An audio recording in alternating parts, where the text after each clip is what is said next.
Glad to know the sleep function of my controller's working properly now, but what a pain. It turns off like literally after 10 seconds of idle.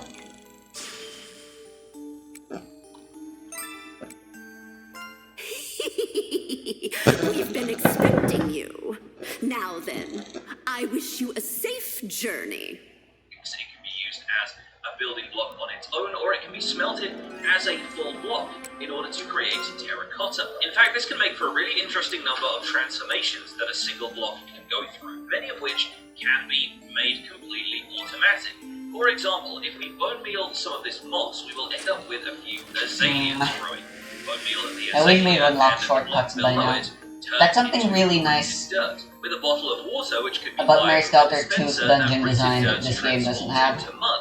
The mud can be Nice dried shortcuts, out on although these dripstone platforms to convert it into clay. it's part of the clay design, can then be you know? harvested with TNT to turn it into clay balls. Those clay balls And I can end respect up that. going into a Due to the way furnace, the walls furnace and the map fire them works, into bricks, as then soon the as bricks can you be know where a transformed by wall player leads into to, a you brick can wall. technically just Alternatively, a player can break collect walls and make your own clay path. blocks by either breaking them with a regular shovel or silk touching them. Those clay blocks can be put into a furnace to be smelted into terracotta. 8 terracotta blocks can be dyed to turn them into a Well, it's stained technically color of my fault terracotta, for and then that can be smelted in a furnace not in setting order up to on get glazed terracotta. Now, a block I of have a glazed mud terracotta exit, is don't I? typically 1/4 of a larger pattern, which you can put together in these 2x2 areas if you want to. These blocks could've are also sworn I did, rotational, at so you least. can try a variety of different patterns with them. Give them a go. They're worth playing around with. But the most amazing thing about this is you Whatever. get these incredibly Yo, what up? detailed Time to motion die. tile textures out of what was originally Clear positions. fossil dirt. Trash And here in this in weird your hands. chemical reaction, mud Here I is come, brand here I new. come. Renewable clay is a really Battleship. interesting concept, and it was You possible little- before this, but only if you had the hero of the village effect, and you Get would to your receive stations. occasional Ha, plain blocks together. from the stonemason We've got a bunch of level 40 We are not characters done now, huh? with mud, not by a long shot. There is going to be a bunch of stuff mud is useful for throughout the course of this series. Because one of mud's most useful properties from a technical perspective is the fact that it is not a full block, or at least the hitbox when it comes to entity interactions is not a full block. If you take a look at these two, it looks like they are of even heights, but if we step up onto the dirt block, take a look at our Y value there in the coordinates, and then we step slightly to the left, you'll notice that our height decreases by 1/16 of the block. Much like the soul sand block, mud blocks actually dip down into them by a single pixel of the texture. We can also observe this. I do like the Dungeon Explorer in this game. Just by taking a look Like I at said, I the boots. prefer You see how much of the boots I prefer the way sinks into this they dirt do block. the Then I dungeon move over here, and you'll in this see over that Mary even more Skelter. of it I think is it's a lot sunk more fun to into explore the than mud. Mary So that's a Skelter's. pretty clear sign that when we step on mud, we slightly sink into it. What this means for mud's Because that game was way too interactions linear. is that it can be This used game, in though, I tandem think is with kind of like the hoppers. If we opposite. place a It's full way block of too another open. kind on top of a hopper, let's say we use this coarse dirt, for example. I know that's Any kind of items we throw on the a top bit of of an that ironic thing are to say not going because to be it's still a pulled dungeon through. This is and how come we've used it's still got proper narrow mine hallways and carts or a stuff, few but like, different things around as well you can already, fucking break because walls. Come those are on. capable How is that not pulling the most blocks open through thing a full ever block on top of them where a for a hopper dungeon is crawling not. game? But if we place a mud block on top of that hopper, if we throw items on top of that, they will end up going into the hopper. They'll end up passing through the mud block because it is not a full block, at least not in terms of its hitbox. And that can come in incredibly useful for things like sugarcane farms, because if we place a water bucket down here, it still needs to grow next to water, but it is possible for sugarcane to grow on top of mud. But again, yeah, So I by do swapping understand all why the there's grass no blocks that we get out automatic of mud, walking. we could just run a row of hoppers underneath here to collect the sugarcane instead of having a hopper minecart system that's triggered Man, by does all it of the feel redstone tedious? mechanisms in here. And that would allow us to trigger each of these pistons individually using the other And you're method just that I threading introduced to you through in the sugarcane old farm, grounds and there's which really would nothing increase the special efficiency of our farm and mean that to it do no longer during it. relied on the observer's triggering to trigger a collection mechanism. We're not going to do that today because I'm pretty happy with how that sugarcane farm has been producing, but it is a way in which we can make the sugarcane farm a little bit more efficient and less reliant on moving components. We could do something similar with our sniffers, since sniffers can dig Alright. seeds up from I'm mud just gonna blocks. place down a mud Consider exit mud right to away. be basically Yeah, let's a activate dirt Fog there variant, because and fuck doing the that boss would get is here. around the problem we've had with sniffers so far, which is that we've had to jump in and gather the seeds from And the we really companion don't have whenever anywhere they else to go dug but something up. I've been doing that every so often when I can, but I've only ever gotten about half a stack of seeds. But if I had enough iron to create effectively a 5x5 area of hoppers, and then we put a 5x5 of mud blocks over the top of that, we'd be able to let a sniffer loose on this mud. They'd be able to pick up all of the seeds, and any time that they did that, the seeds would go through the mud blocks into the hoppers and be siphoned off into a collection chest. So mud can have some technical uses as well as being a pretty diverse building block. I also like to include mud as a darker stone type when I'm building with a stone block palette, because if you combine this with blocks like deep slate, some of the darker blocks in the build palette, it can sort of look like it's meant to be the deep slate's equivalent of natural stone, where there isn't too much texture going on. There's a little bit of a subtle ripple to it, a little bit of colour in there, but realistically it could look like a stone type at a distance as long as you're not hearing the noises that it makes. So overall I think mud is quite important to have around, and if you want to have some mud in larger quantities and you don't feel like going to a river and just spamming right click down there, there are a couple of more technical ways we can get a large quantity of mud out of all of that dirt you've probably got lying around.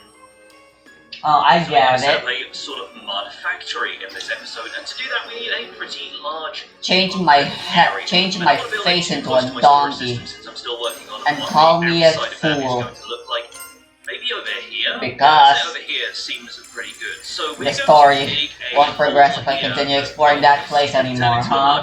I need to go back. Another trail of blocks left. My guess is in here. Looks like interesting. So we're just going to build a very basic item filter in here. We're going to build the smaller, more compact version, and then we can put as many items as we want to in the filter, because the thing doesn't need to tile, so it doesn't need any overflow protection. We are of course going to have the hopper facing into the comparator, lots of water. here, but we're going to have another hopper facing into a dropper on the side here. Droppers are basically like dispensers, but instead of being able to use items, I'll start from the very bottom spit items out. Oh, So we're going to have a chain of those actually lead up here. On top of this hopper, we're going to be placing a dispenser. We're going to have a third hopper facing into the top of the dispenser, like so. Then on top of this dropper pipe, we're going to have a second dispenser, and that is what is going to provide water bottles to this dispenser. Of course, we need to have a redstone torch attached to this block, which is going to block the hoppers above where the circuit is not in use. And we're going to fill up this top hopper with a bunch of netherrack. Again, we want to have 5 items in each slot with a 6th item there. And the filter is actually going to be filtering out empty glass bottles from this dispenser. We're going to need a lot of empty glass bottles. We'll start off with 30 each to demonstrate, but really, we want to get several stacks of them, so we might need to go and smell some glass or trade some librarians for it. The whole premise we are working with here is that a dispenser, when activated, can use a water bottle on a dirt block in front of it. So let me grab a button real quick so that we can activate this. We can actually activate it through the dirt block itself. And that's going to convert the dirt block into mud. You'll notice now that the water bottle in the dispenser has vanished, but the bottle hasn't been used. Instead, it's been recycled by the system,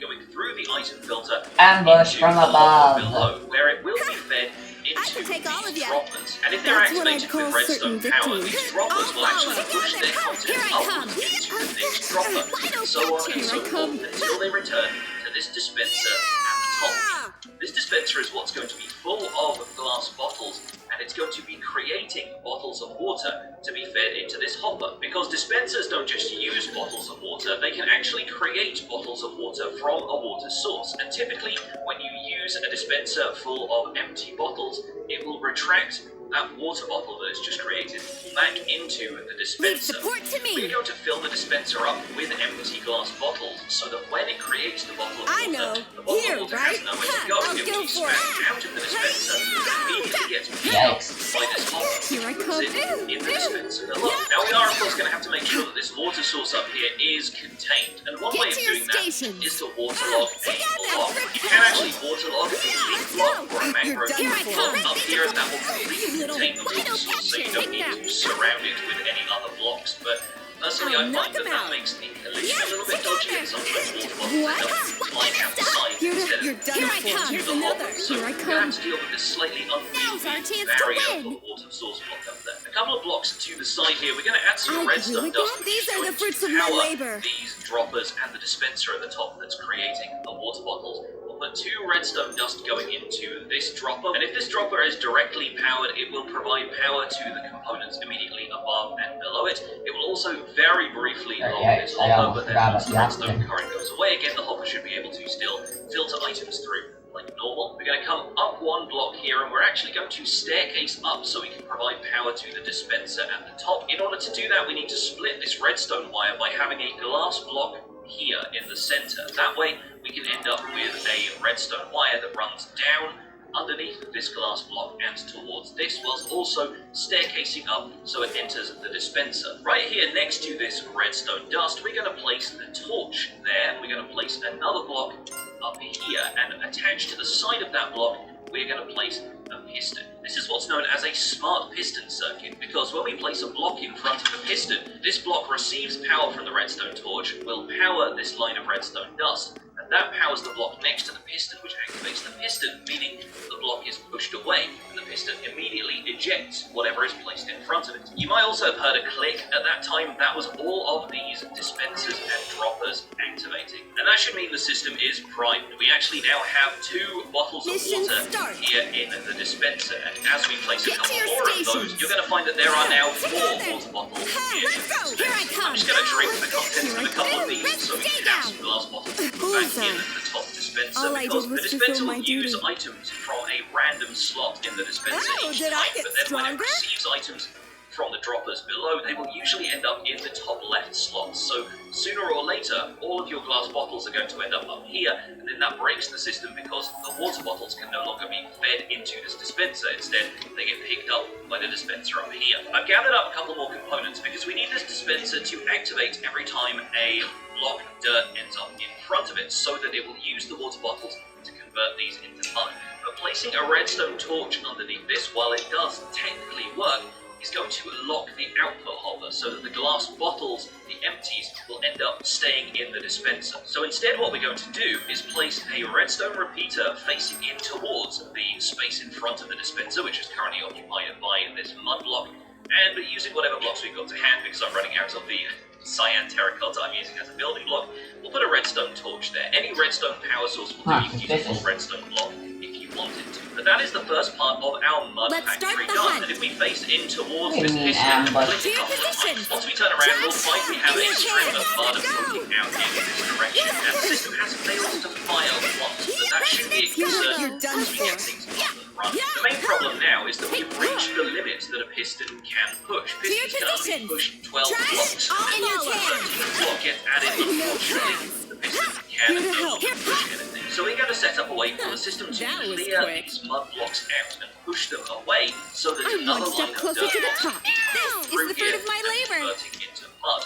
For that, we're going to place 8 pistons, starting next to the dispenser right here, and forming a line along the mud blocks we've already created. Then at the end of this line of mud blocks, we're going to place a wall of any kind. It can be a stone brick, cobblestone, whatever you've got handy. We're going to place an observer facing into that wall. And along the back here, using oak planks, since I have those handy, we're going to run a line of redstone dust, starting here on the end behind this observer and going all the way along the side of these pistons. What this does is, when the observer detects the wall changing shape, which it will do once this final block arrives here and connects, it will send a redstone pulse which will activate all of these pistons, pushing the entire platform of mud forward. I should be able to just stand on this row of dirt and hold down the right-click button, and behind me, a whole square of mud will be created. It's missing the occasional block here because the dispenser below isn't receiving water bottles and the dispenser above is taking them, which is why we will need to have glass bottles to fill up every slot here in this dispenser. But as you can see, our set of pistons here has started to push out this square of mud blocks, meaning that more mud blocks can come in behind, and we fill up a large area which we can then harvest with a shovel. Once we have a bunch more glass bottles, the system should become a little bit more reliable. And so I'm going to go over to the village, trade with them a whole bunch, and see if I can get enough glass to do what we need to do here. So after a little bit of trading, we at least have enough glass bottles to fill up more than half of this dispenser, and we can spread the rest around the available slots until it's at least going to be reliable for a little bit longer. In theory, with enough use, the glass bottles will all stack up in the first available slot in the dispenser, so eventually this is going to run out, but we should be able to create a lot of mud before it does. And now the dispenser is a lot more reliable, so if I turn around, there will probably only be one or two, yes, there we go, one or two early mud blocks where the dispenser didn't quite work out. And you'll notice there's a water bottle here on the surface. I think that's probably jumped out of the top here, where this dispenser can sometimes fire things out at an odd angle. So I'm just going to use this water bottle on there. We'll chuck that back into the system where it's going to be collected. I'll put a block over the top of this just for the sake of having something there to prevent the bottles escaping, and we should be able to continue producing mud. The only problem with the system now is going to be when this set of pistons reaches their push limit once again. So we should end up with 12 blocks of mud out here, and on the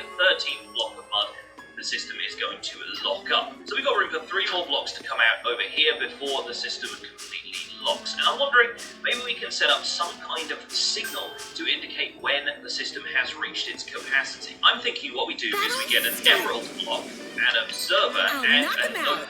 And once the platform has reached this point, an observer is going to take the I hate these in Pokemon. It's going to activate the note block, which by default would make a piano sound with a block It's of fine, emerald. I'm a smart boy.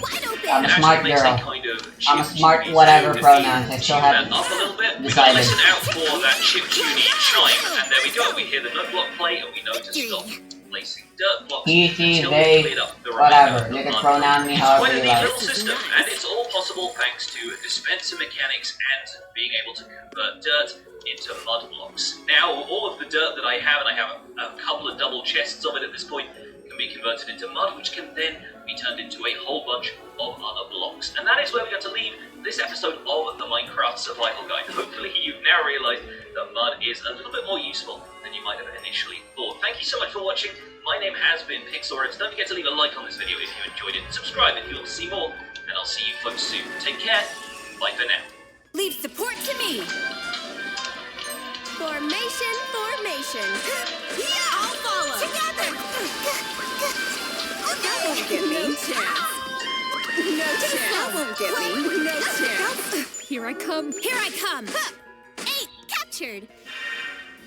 Holy shizzle.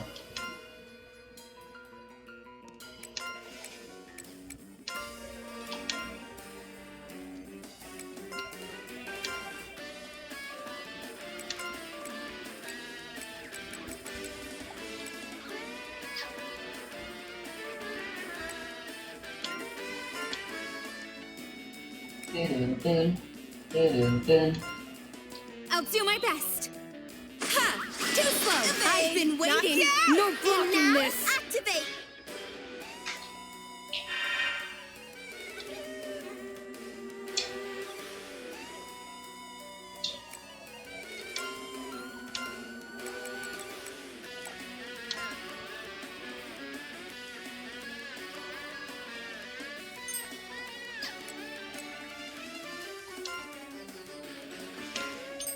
A great view. Ah, free yourself. Ha. Take care. Ha. Of course. Here to. Oh, wide open. You gotcha. Ah. Enemy vanquished. Mission complete.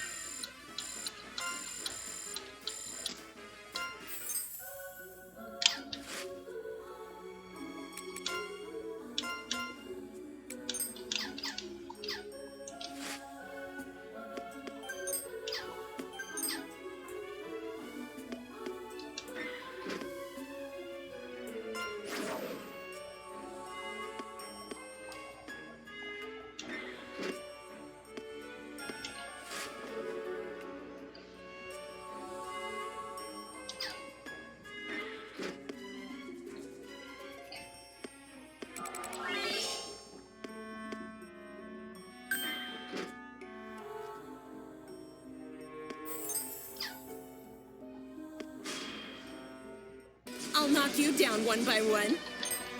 Time to aim and shoot. All right, let's go. I'll go for it. Together.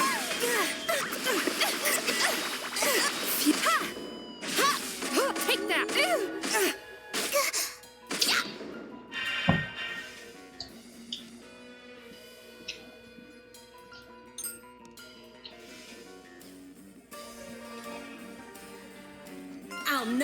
out. Yeah, hit together. Whoa! You're sick. Yep, that'll shut you up. Yeah.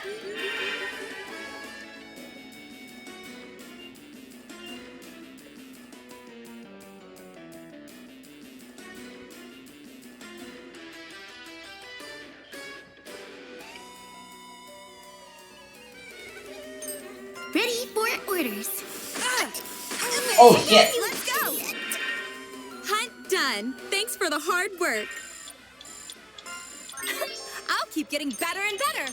Patience is the only way.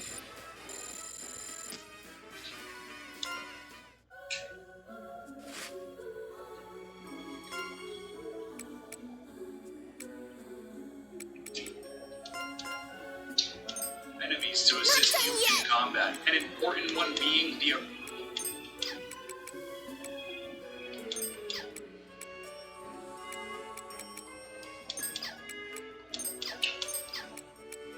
robotic shock therapy grenade. This device renders electronics temporarily useless, giving you a short window to go absolutely wacky with your katana. I spoke with the kid those unmanned gears were after, and aside from his terribly fake accent that sounded like a 45-year-old man trying really hard to be a 12-year-old. And then George, like Georgetown. George. And just like old damn America president. He filled me in on how I could penetrate the Desperado compound we were looking for. I made my way inside, ended up resetting thanks to a struggle snuggle, fought a new enemy, took damage 46 I feel like I times, can do something, found but I out that forgot. Desperado was trafficking these children to turn them into child soldiers, and then cosplayed as one of Mistral's tumors to get behind enemy lines. Don't lower Cyborg your Mr. guard. Clean's identity was revealed as Formation, Sundowner, the de facto formation. leader of Desperado, and he was accompanied by a sus benefactor, whose face we didn't get to see. Finally getting Goatsy with some good information was huge, but before we could start piecing together this puzzle, there were children in need of saving. Thanks to an undying obligation to bless this video with more content for you viewers, Desperado created this twisted metal type beat of a vehicle to stop Raiden from getting to those children. There is a lot I can say about this fight, but it turns out that I'm just a goofy goober. At the beginning of my tussle with Grad, it didn't come across my mind to attempt to block its attacks, but undermining Raiden's ability to conquer is a travesty beyond epic proportions, worse than the greatest modern travesty to befall Stop targeting gaming, me at that. which is not being able to buy your favorite VTuber skin in Fortnite. So I know for she's the very timestamps hateable. of my footage, I spent around 19 minutes stubbornly running around in circles, deflecting the sea of bullets Grad shot my way, and getting a few light attacks in whenever I could. If it wasn't obvious, attempting to tackle Grad this way is equivalent to smashing your testicles in a waffle iron and turning it on. So again, don't be like me. The only thing causing me much of a problem now were its missiles. Blade mode could be used to destroy them, but I found being fast as boy a more viable option. Victory came, and so did I, within 3 tries. We found the laboratory where the unapologetic bad guys and their shenanigans were taking place. Raiden was confronted by the first human ever in history to commit war crimes by merely breathing, and then George came in clutch as Raiden did what he did best, creating Texas-sized anatomical problems for his victims. Damn, we are just very Revengeance's hateable. boner for justice and constant longing for purpose won't ever be made flaccid. So with the info that the PMC Group World Marshal was involved in this heinous child trafficking plot, he made haste to their headquarters in Denver, Colorado to set things right. Not even 5 minutes into our dive, we enjoyed the American privilege of being shot by police officers and thus began our rampage in the streets of Denver. It was clear that these men were under the command of Sundowner. I surely do hope they were being compensated well for their services, like being paid in Trident gum or something, because Raiden was here to fuck, and foreplay wasn't an option.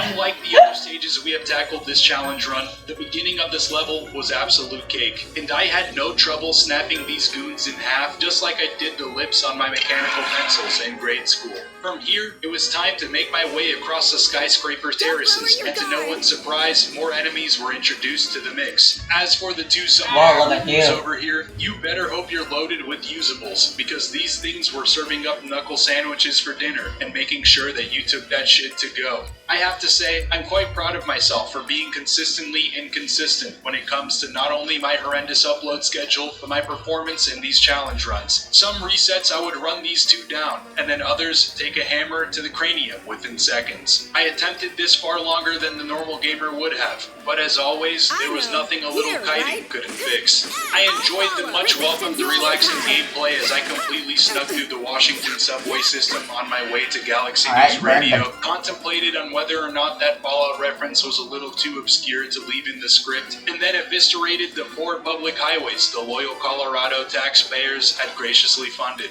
I should point out that these basic enemies had effectively leveled up, and seemed to now be able to take more of a beating. I could have used other means and methods to take them down, but that would take far too much effort, just like making friends in real life. So instead, I stuck to the lazy route, aka beating them until they subsided.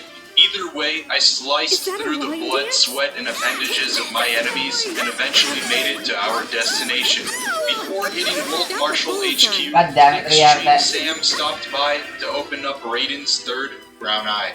The bombshell that would literally rock his world, and then also mine, from the amount of pain it would cause me coming up here shortly. Troubled by the fact that Raiden had been murdering innocent civilians that were adopted as weapons, he was now no longer a card-holding member at the Hot Boy Wholesales Club. Not only was my movement and attack speed cut down by a third, but there were enemies in between me and my objective. When I finally got there, I cursed the 9, because waiting for me at the front entrance of World Marshal HQ was the bane of any no damage run's existence. Another forced damage segment. Truth be told, I spent an ample amount of time trying to figure this one out. So at the cost of my own time, Detective Senzo was off to attempt to crack this case. I first tried to tackle this hiccup by hitting it from different angles. Luring these gatekeepers into corners seemed to be a working strat until they wiped the floor with my face due to my slow attack speed. However, after trying different routes, that seemed to be the only option that got me somewhere, as brute forcing was far out of the question, unless I wanted a mouthful of lead along with my skull fucking.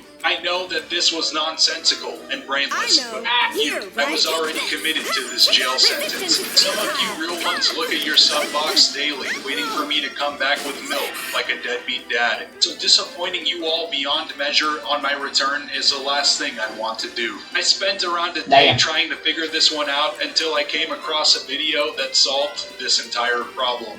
1 decade ago, this Sigma gamer here, Knocked 2 Live, saved this challenge run. There are fire extinguishers scattered around nearby that can be used to conceal Raiden from the incoming railing his aggressors plan to provide. If set up correctly, you could completely avoid taking any damage, but that is the hard part. The main reasons being the extinguishers getting reset back to their position every failed attempt, and Raiden moving at a crippling pace. In my unmedicated state, I was somehow able to push at this for nearly 2 hours or so without breaking, which actually came to me as a surprise. Once I had the rhythm down, figuring out the timing was our next step. Hitting them all at once didn't do the trick, and instead I was forced to learn when I should hit each one separately, so I could be concealed for just the right amount of time. I eventually discovered that waiting 10 seconds after making one of the extinguishers go off was the G-spot I was looking for, and on the final extinguisher, I made a beeline for Sam. Did I just waste half a day trying to figure this out? Yeah. I did, but the elation that came from actually pulling this off was unmatched. Come on, baby, I'm so close! I'm about to fucking blow! Yes! This is nice. Fuck yeah! It was now time for one of the coolest boss fights in this game, and that wasn't debatable. This was Monsoon, the man known for his extendo mag body and his trademarked Beyblades that he uses to let her rip on your prostate. The dialogue before Monsoon's fight is probably one of the driving factors for this game's recent success, and if you want a quick spark notes, I'll give it to you. I didn't mean to. Fine, let's go. With Raiden's recent ego death, we could confidently say that this was a Category 7 shitstorm waiting to happen. How was Raiden going to get himself out of this situation? The answer may surprise you, and doctors hate him for this one simple trick. Raiden asked to have his pain inhibitors disabled, and thus Jack the Ripper was reborn, weaponizing his potent autism and anger to bring hell to all who oppose him. What I quickly learned from my first dozen resets was that Monsoon slapped, and he slapped hard. Throughout this fight, Ripper mode is active, which massively increases Raiden's damage, but doesn't increase my ability to be decent at this video game. So, honestly, it just didn't matter. My strategy revolved around trying to get in as many hits as possible, and then prepare my thumbs for the ridiculous amount of blocking this fight contained. I swiftly learned that the most effective damage windows were after he was done wailing on me, except for this attack here. This attack fucking sucks and deserves to be flushed down a toilet for ruining half of my runs and making me master the backstep ability. With the tactics I had put together, a majority of my trouble was learning when to not get too greedy during my openings and surviving his serving size of about 5 spankings from the shadows. I was able to casually get to phase 2 without breaking a sweat, and this was where things really started to get crazy. Okay. Hey, what? Finally, I realized that destroying the helicopter specifically dropped EMP grenades. This was massive, because these things were goated in terms of not only giving us breathing room, but the ability to get in freebie attacks. As long as you dodge Monsoon's Beyblades and barrage of scrap he throws at you, using the grenades will allow you to skip certain overwhelming damage sequences, which was a blessing. But after many failed attempts and nearly an hour and 23 minutes, I finally got him. Hey guys, scriptwriter and editor Senza here to talk to you about something I didn't notice while recording this video. After rewatching the footage of me defeating Monsoon, all of my dopamine was Thanos snapped. Why, you may be asking? Because the no damage tag was missing on the mission complete screen. You could only imagine that after spending all of that time trying to take him down, my reaction to seeing this was equivalent to Kaiba's reaction when Yu-Gi-Oh! Used Exodia. Confused, I went on over to the cesspool that is the internet and quickly discovered that hitting restart on most of the boss fights without a checkpoint will ruin the chance to receive a no damage tag on mission complete, as the game actually recorded the damage you took previously. Just to prove to you all that I no damage these fights, I will be posting the successful runs on my alt account. If you are interested in seeing them, then come back in a few days. I'll have a link in the description. Now, thanks for listening to my TED Talk. Let's get back to slapping. Inside the World Marshal's headquarters, I was able to get past the front lobby by just looping my enemies around, and after doing so, I took an elevator to the 20th floor, where not a single one of my orifices were safe. Here, I spent around 20 minutes hacking and slashing until I came across the perfect run with my EMP grenades and Ripper mode, and then scaled World Marshal by a method that is completely impossible by conventional means for anyone but Raiden. The effort Raiden was putting in to spank these vermin was worthy of compensation, but the job still wasn't finished. The latter half of this level was an interesting one. There is one section that deserves an honorable mention, because it actually involved me accessing 100% of my neurons, and that is the elevator sequence. If you aren't careful, the handful of enemies will do a good job at spreading your cheeks wide and going to town on an all-you-can-eat buffet. Getting through this involves focus and everything you have learned so far, making sure to block every attack and keeping Ripper mode up at all times. The conductors of this ass rippage train give you a checkpoint in between poundings. I felt as though the second half of this sequence is harder, but I was starting to get fancy and efficient with my gameplay, and it also helped that I unlocked Monsoon's Sai, which meant that I could bring them an Uber Eats delivery of my blade with genuine ease. Thanks to uncontrolled human engineering, this level ends in a boss rush against clones of Mistral and Monsoon. As opposed to when I last fought them, these clones seem to have a lower health pool and lacked different phases. But don't be deceived, they still had the ability to slap me around with a healthy amount of resets. In my first try, Mistral's clone experienced cruelty equivalent to what I experienced from the YouTube hierarchy whenever I say "f***, come" or but that easy victory royale didn't mean anything, because that was when I realized that I had to fight both of them consecutively without any checkpoints. What? No. I just spent 2 hours pounding my head against this guy. And I gotta do it again? No. It didn't matter if you flawlessly turned Mistral's nethers into a punch lasagna from a great run. One fuck-up during Monsoon's fight would send me back to the beginning, and this was a problem, because I had 136 fuck-ups during my first tussle with the Scourge of my past. That was another obscure reference, by the way. You're a real one if you caught it. Much to my surprise, I ended up squeezing a win out of this turbo spanking in under an hour. My final fight against Monsoon's clone literally had me trembling in my undies over fear of missing a block. I'm not even lying either. I had to take a 20-minute break from the game just to calm my nerves. It turns out Great Value Mistral and Monsoon were actually guarding the brains of abducted children being virtually trained to become soldiers. Sundowner explained that this was Desperado's plan all along, and he let me know that he was creating these soldiers to sell as PMCs, foreshadowing all over our ear holes that a war was on the rise. Sundowner made his way to the roof where Raiden confronted him once again.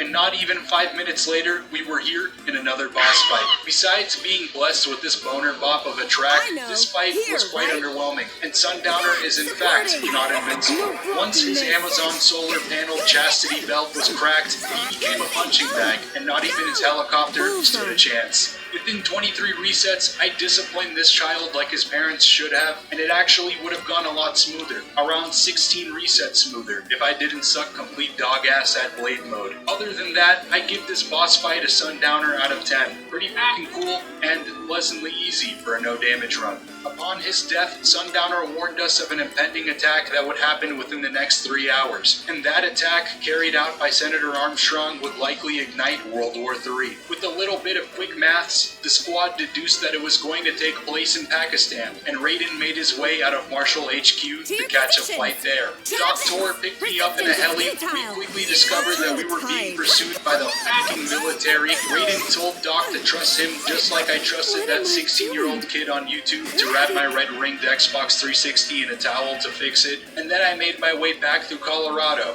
on foot.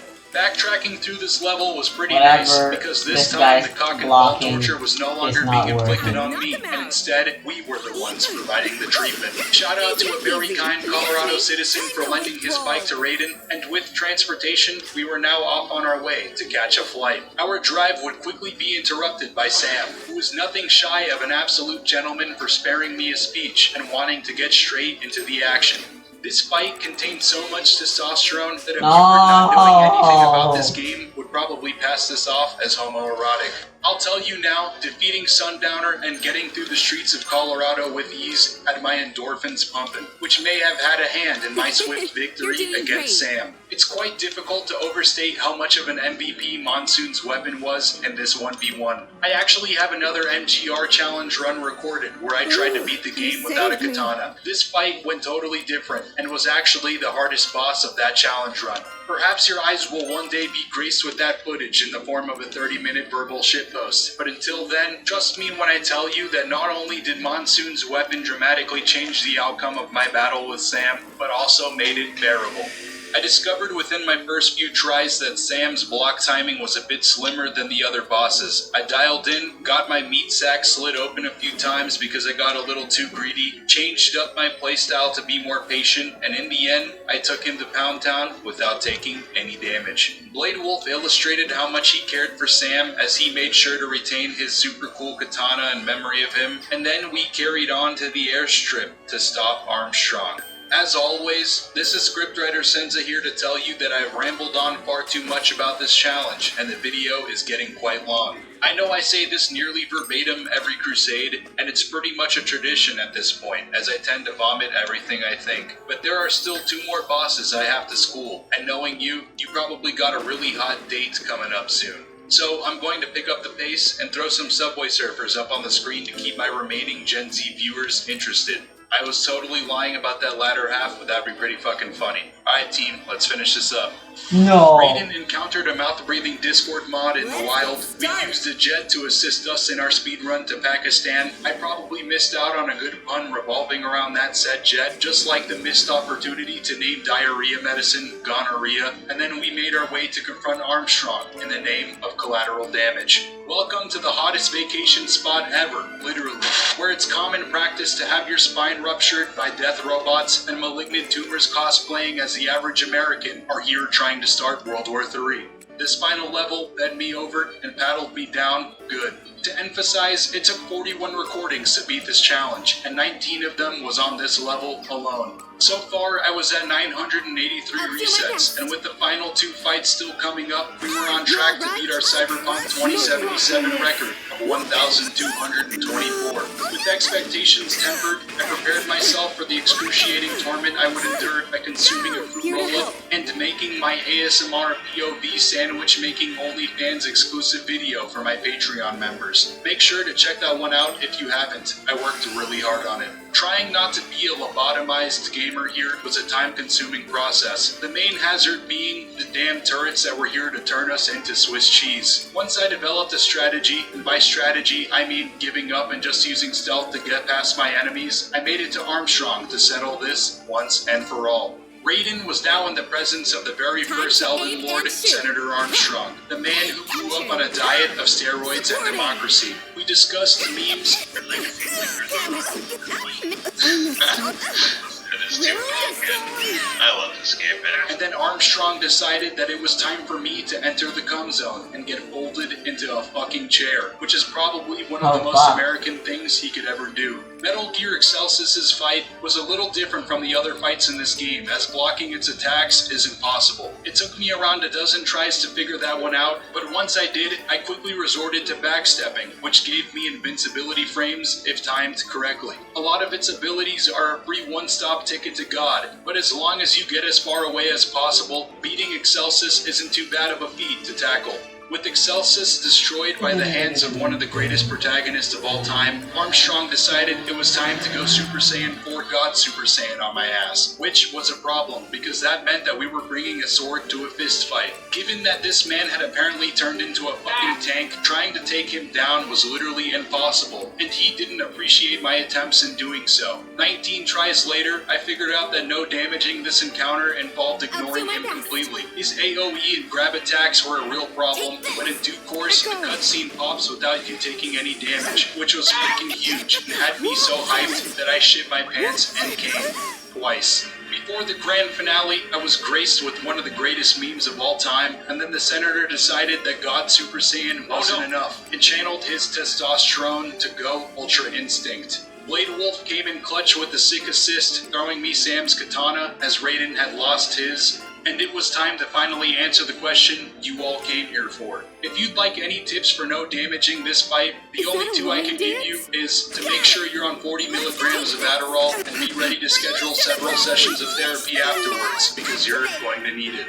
Armstrong's insatiable appetite for my buns couldn't be quenched, and I quickly learned that within the first 30 seconds of this fight. He goes absolutely bonkers on you within a moment's notice, making no damaging this brawl a real pain. Favorably, his attack patterns seem to be telegraphed, but are completely random, so knowing when to run or simply backstep is a lot easier than it should be. It became incredibly apparent that around a third of his attacks should be blocked, a third should be backstepped, and the final third should be completely avoided using my terrain ticklers. Using this knowledge had me frothing out of the corners of my mouth, because this was it. This was how I was going to beat him. Every minute that passed was torture, and honestly, I would have rather suffered an odd fate than doing this shit, like always farting when I came, or living a life with hot dogs for hands. Just when my morale was historically low, and I was going to give up on this challenge for the night. No, my backstep! You're so low! You're so low! 208 resets later, I focused up and finally beat Armstrong, making that 1,346 checkpoint restarts for this entire challenge. Technically, the hardest no damage run I have done on this channel. Again, if you're interested in watching these fights go down, head on over to my second channel. And for those wondering, the answer is yes. You can beat Paddington Adventures in London as a pacifist. If you enjoyed the content, consider liking and subscribing so you can catch more of these shenanigans in the future. Thank you to the Diaper Booty Chairmen over on Patreon and YouTube for graciously funding these crusades, and thank you for taking time out of your day to spend it with a goober like me. It truly means the world. I'm not sure if you noticed, but this video video and my next 2 videos will be experimental in terms of editing, because taking 4 months to post a single video isn't something I want to continue doing. I have more content on the way incredibly soon, and until then, I love you fucks, stay safe, and make sure you wear your chapstick for the fall season coming up. Peace, love, and boners. That won't get me.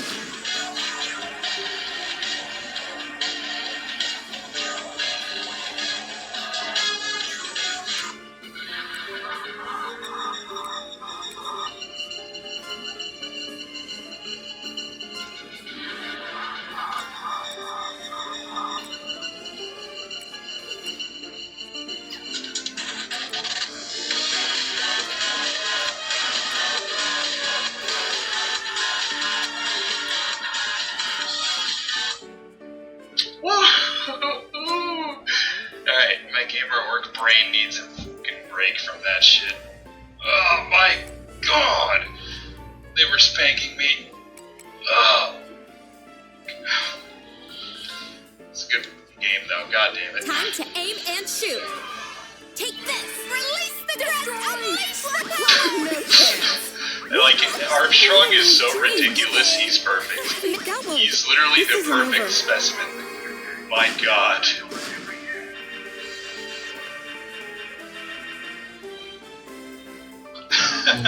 Literally, case in point, Armstrong is the perfect villain. He's the only villain that'll give you the beatdown of a fucking lifetime, and then help you up when you switch sides and pat you down and be incredibly happy to make a new friend.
I've got...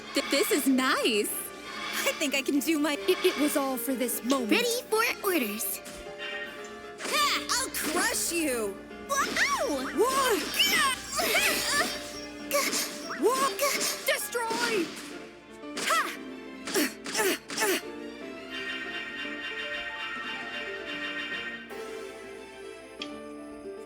Lovely.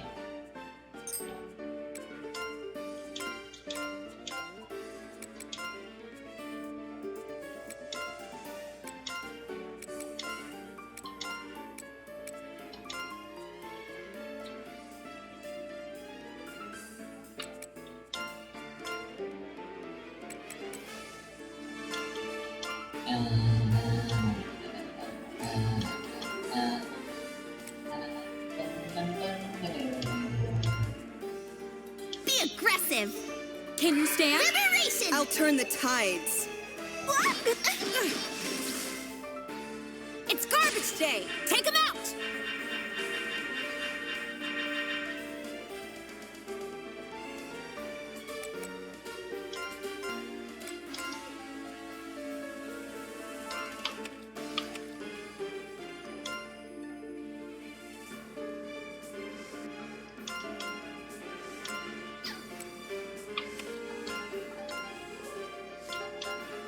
Be aggressive. Resistance is futile. Release the power!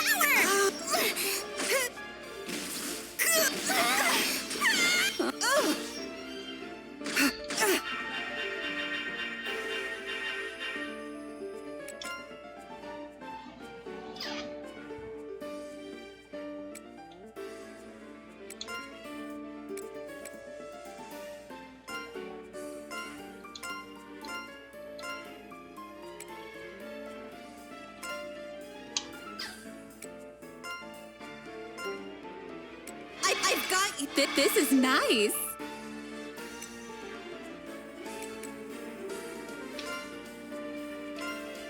Ready for orders. Ha! I'll go for it. Destroy! I've been waiting.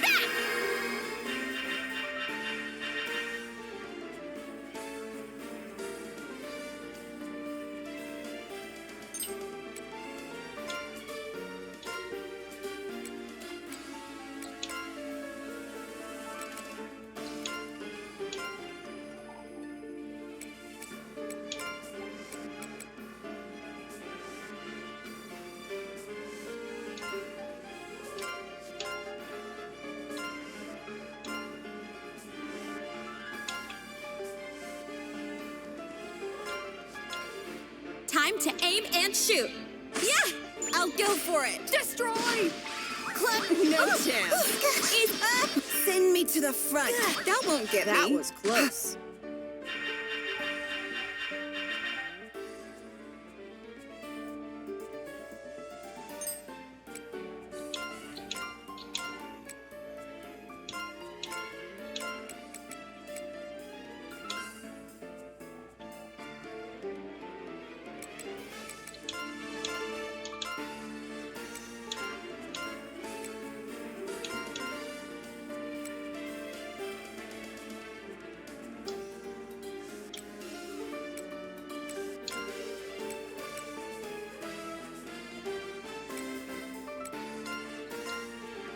That's what I'd call certain victory. Resistance is futile. Liberation! Free yourself! Behind me.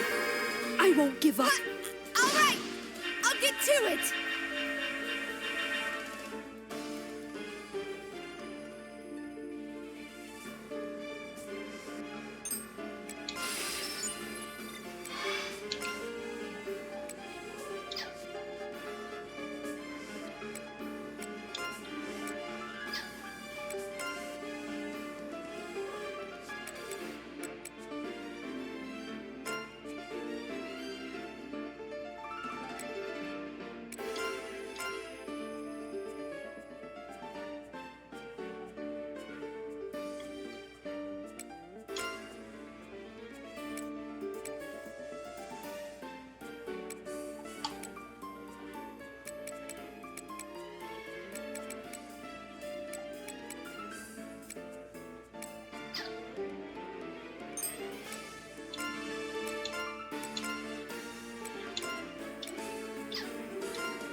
Ready for orders.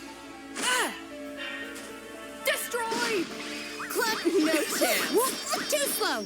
Evade! That won't get me. I'll turn the tides.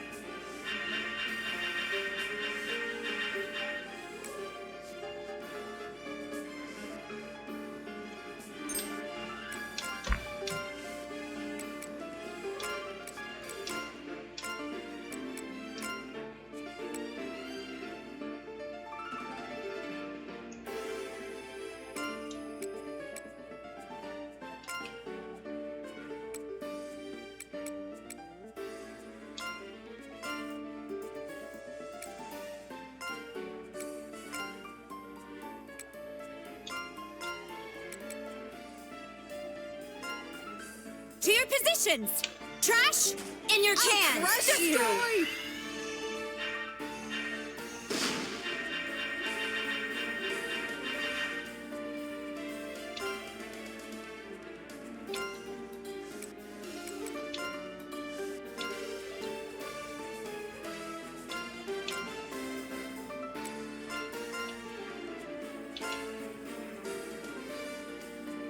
Time to aim and shoot.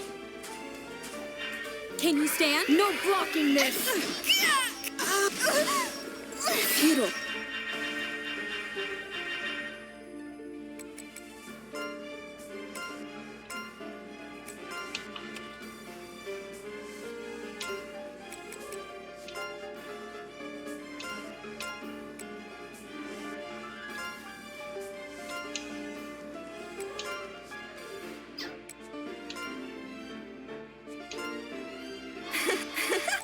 I feel with this. I've got you. This is nice. You can count on me. I think I. It was all for this moment. Formation. Take this! Echo!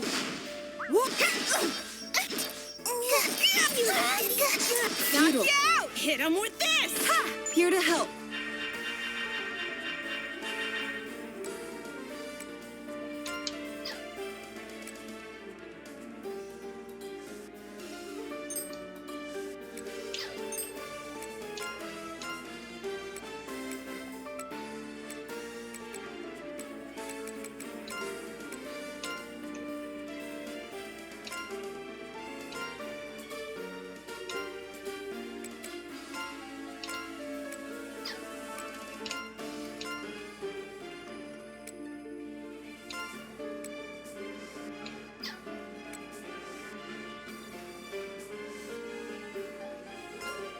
I'll knock him out.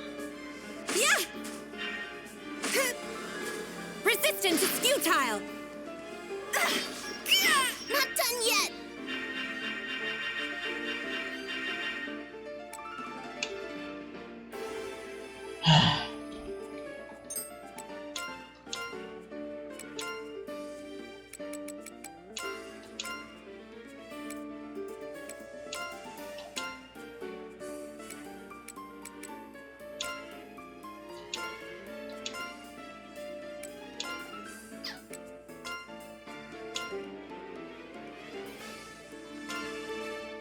Be aggressive!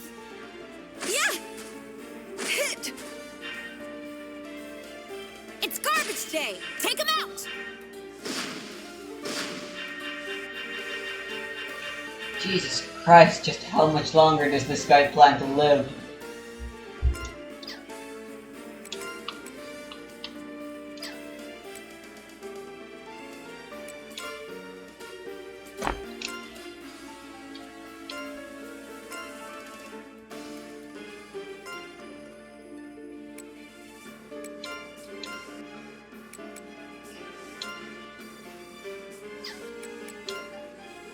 Be aggressive!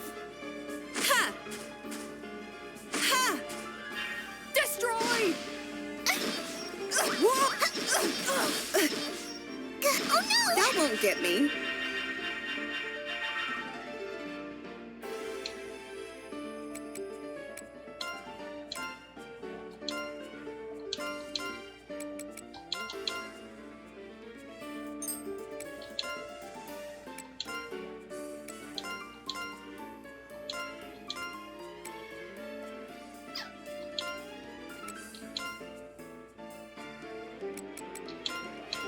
I'll knock him out.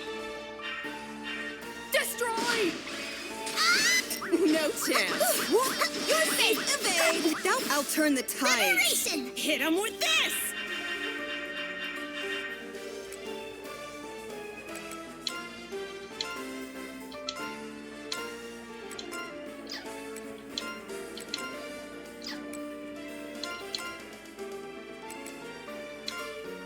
To your positions. Trash, in your cans. Vital strike. Destroy!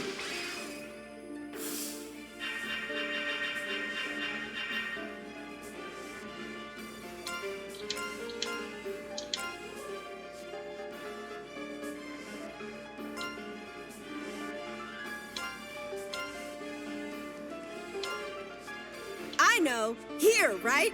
Ha! Resistance is futile!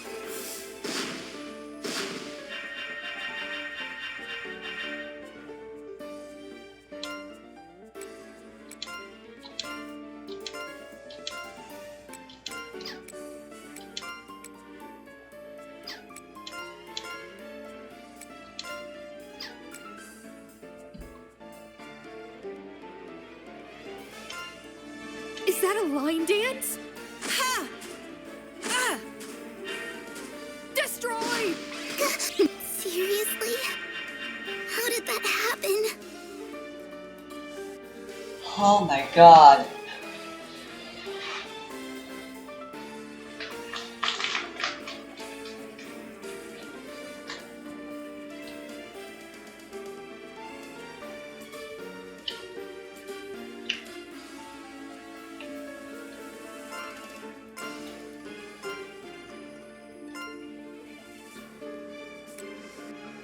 I think I can. It was all for this moment.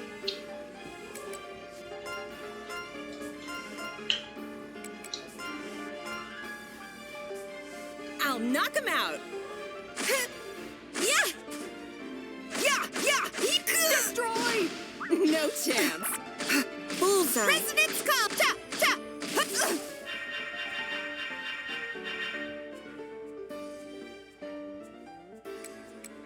Just freaking go all out on the offensive. It's do or die now. There's really nothing else left to do. Time to aim and shoot. Hit! Oh my god!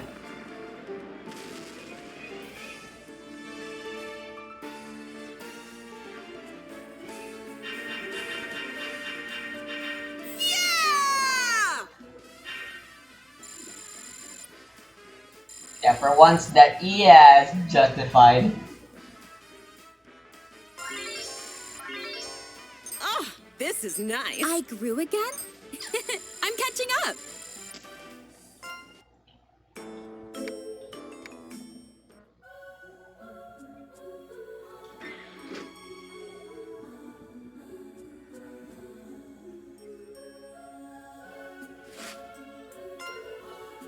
Nope.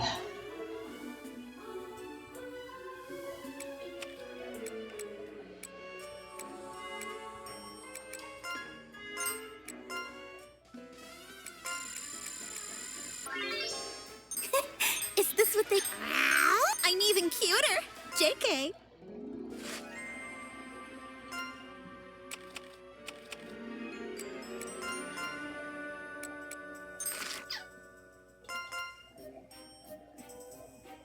Oh, this is nice.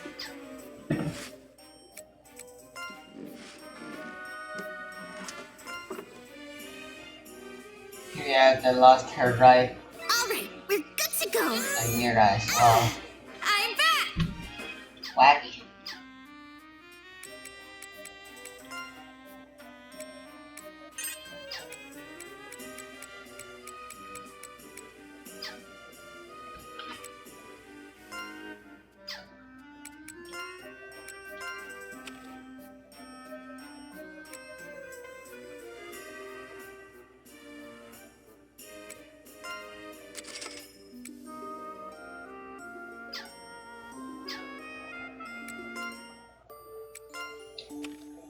I wonder if I should just disassemble these.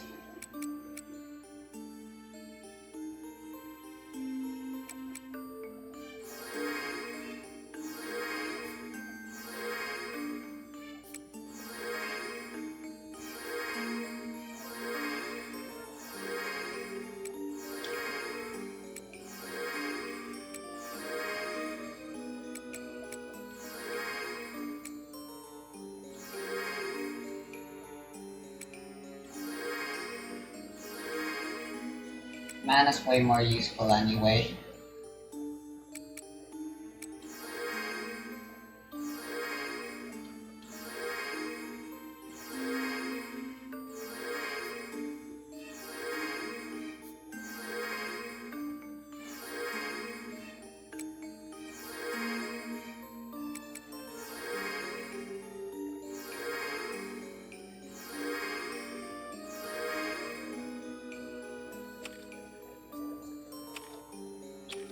Fuck.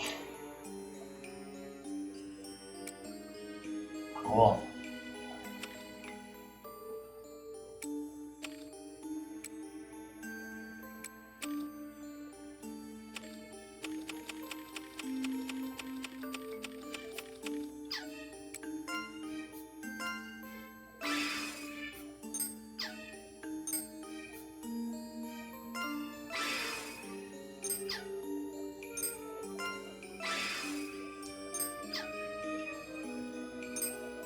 This thing's expensive.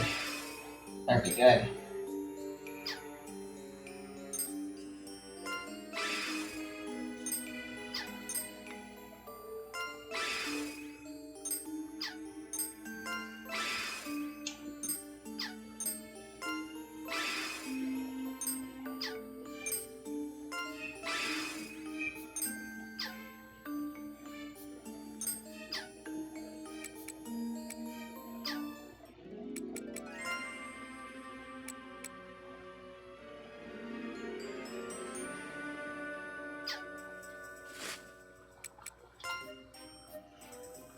I do have karma.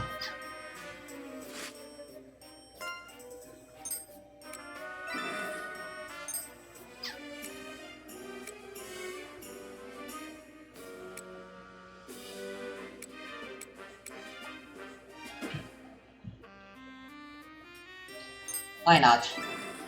I think I should go get some of these. Wow.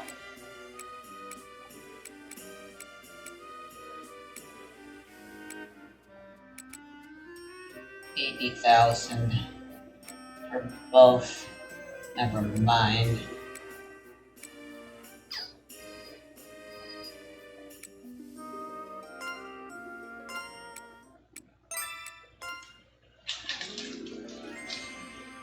Right, I think I'm gonna end it there.